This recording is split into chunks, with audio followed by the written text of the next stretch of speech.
kesuksesan. Aisyah melihat sang kakak yang fokus mengemudikan kendaraannya. Dia yang duduk di sampingnya terus melihat wajah Ahmad dengan lekat, merasa dilihat terus oleh adiknya. Ahmad langsung meraba wajahnya, takut jika ternyata ada sesuatu yang menempel hingga membuat Aisyah terus melihat dirinya. "Ada apa? Kenapa kamu melihat kakak terus?" tanya Ahmad penasaran setelah diyakininya jika tak ada apapun di wajahnya. Aisyah tersenyum, "Wajah kakak paling mirip dengan Abah. Melihat wajah kakak serasa melihat wajah Abah. Kerinduanku pada Abah menjadi sedikit berkurang." Ahmad lantas tersenyum, dia lalu memegang kepala adiknya, mengelusnya perlahan. "Jika dengan melihat wajah kakak kerinduanmu pada Abah menjadi berkurang, maka lihatlah terus wajah kakakmu ini," Ahmad berkata sambil tersenyum. Aisyah ikut tersenyum, namun sambil menundukkan kepalanya. Tiba-tiba dia menjadi sangat sedih. "Kakak, aku masih tak percaya jika Abah sudah tidak ada," ucap Aisyah sambil menahan tangis. Ahmad langsung melihat adiknya. Ahmad lantas tersenyum, dia lalu memegang kepala adiknya, mengelusnya perlahan. "Jika dengan melihat wajah kakak kerinduanmu pada Abah menjadi berkurang, maka lihatlah terus wajah kakakmu ini," Ahmad berkata sambil tersenyum.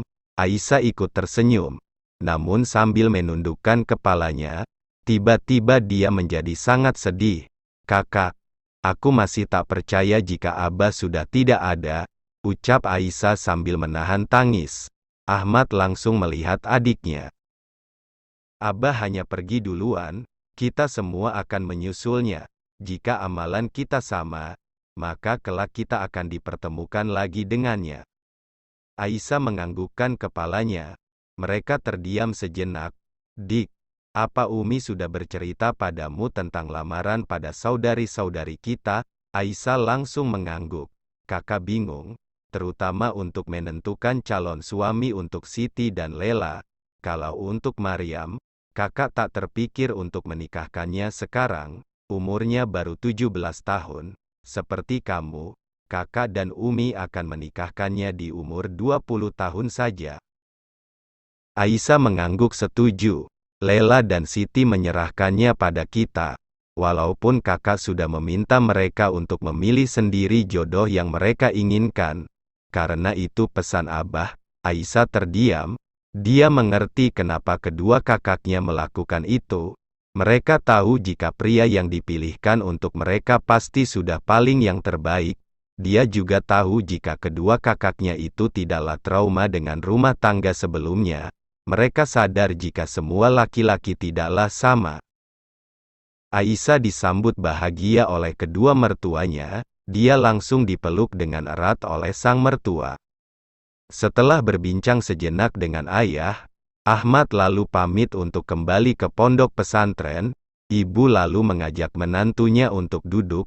Dengan sambil terus mengelus perut sang menantu yang sudah agak menonjol, dia bertanya makanan apa yang menantunya inginkan. "Ibu, aku tidak mau apa-apa," jawab Aisyah merasa sedikit terharu melihat ibu mertuanya yang amat sangat menyayanginya. "Kalau aku mau sesuatu pasti aku katakan pada ibu nanti." "Iya, jangan segan-segan, kalau mau sesuatu langsung katakan ya. Ingat ini juga rumahmu dan ibu adalah ibumu." Aisyah mengangguk. Ibu lalu mengantar Aisyah ke kamarnya, memintanya untuk beristirahat sementara dia akan menyiapkan makanan untuknya. Walaupun Aisyah melarangnya, namun ibu nampak bersemangat untuk memanjakan menantu kesayangannya. Aisyah duduk di atas tempat tidur, melihat sekeliling membuatnya merindukan si empunya kamar. "Apa kamu juga merindukan papamu, nak?" ucap Aisyah sambil mengelus perutnya.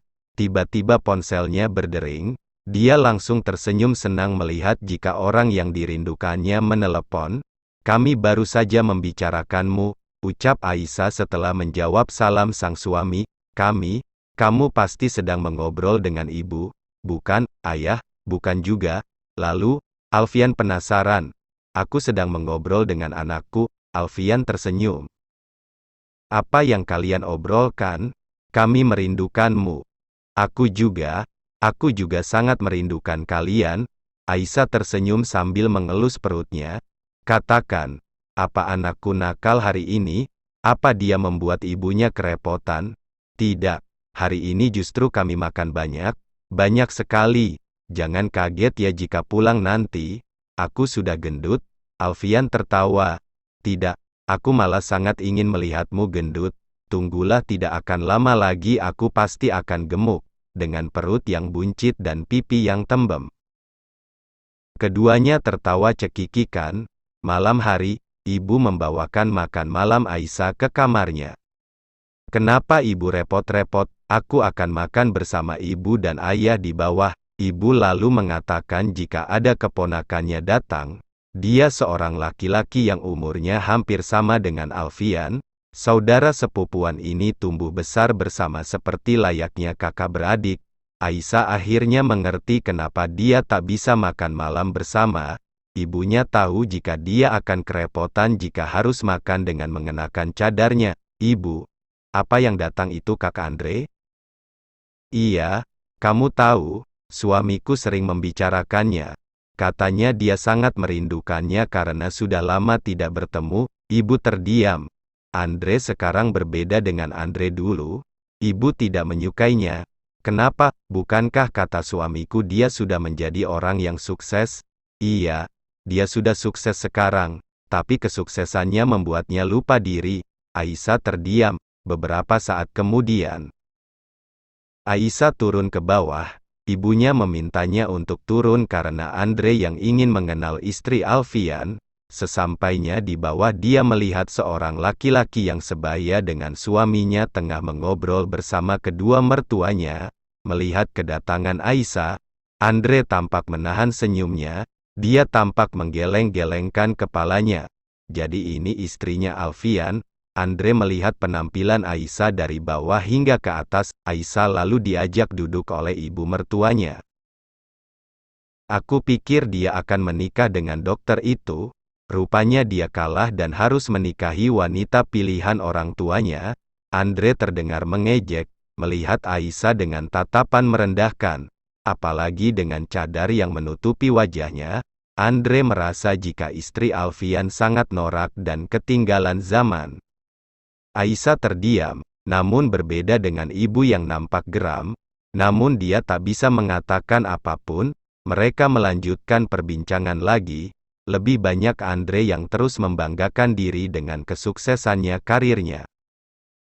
Aku sudah memiliki rumah mewah di kawasan elit, juga mobil dan beberapa apartemen. Alhamdulillah, kami senang mendengarnya. Seandainya dulu Alfian mengikuti saranku untuk mengambil jurusan yang sama sepertiku bukan dokter, dia pasti akan sesukses aku sekarang. Ibu dan ayah hanya tersenyum saja.